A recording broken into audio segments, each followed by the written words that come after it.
il y a en France l'attente un peu contradictoire d'une attente de la défense de l'intérêt général d'un côté et de l'affrontement politique de l'autre.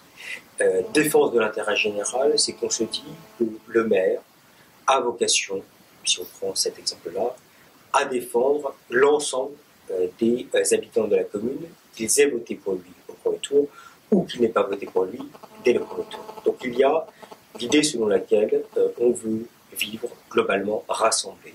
Et que dans ce contexte-là, le maire n'a pas vocation à être le représentant d'une partie de la population, d'intérêt d'une partie de la population, mais vraiment défendre l'intérêt général.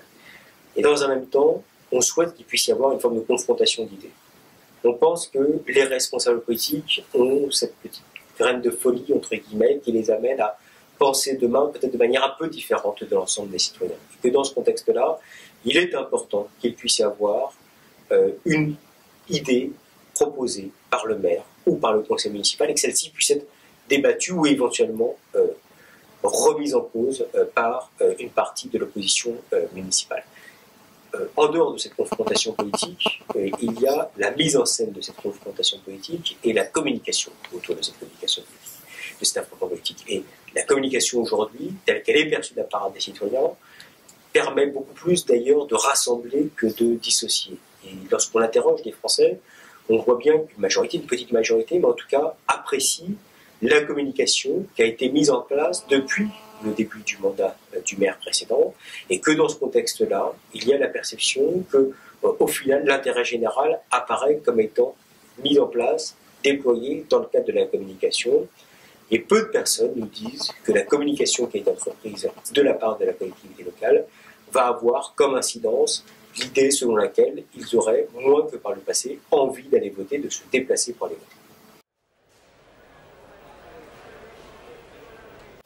Le gros mot qu'on entend assez souvent lorsqu'on interroge les Français autour d'une prise de parole de la part d'un responsable politique, de la part d'une institution, de la part d'un acteur dans la sphère publique, c'est de la com.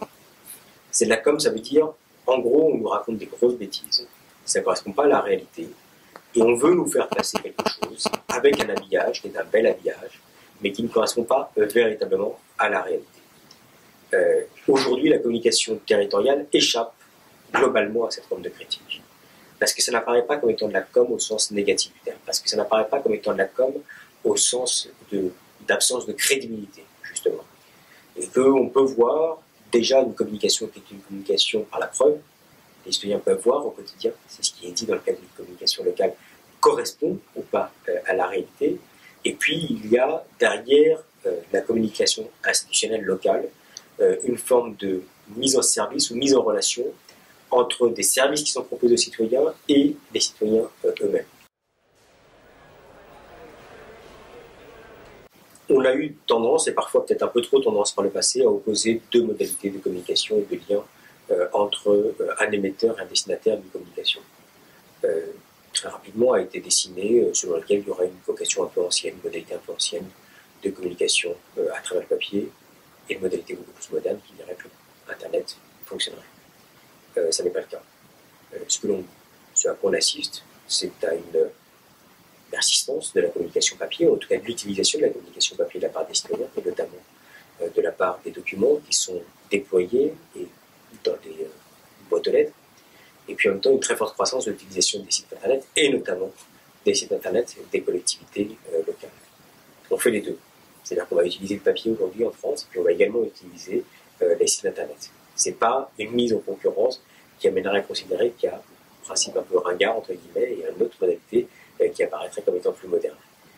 On va utiliser le papier pour pouvoir avoir une description dans le long terme, la compréhension des principaux enjeux, la connaissance des gros projets, si possible. Et puis lorsqu'on va avoir une information qui touche un peu plus à l'immédiat, à une information qui forcément est un peu plus réactive sur une actualité, à caractère culturel par exemple, ou éventuellement sur l'ouverture de différents services publics, on va avoir tendance à se rendre sur Internet et sur les sites, notamment des collectivités locales.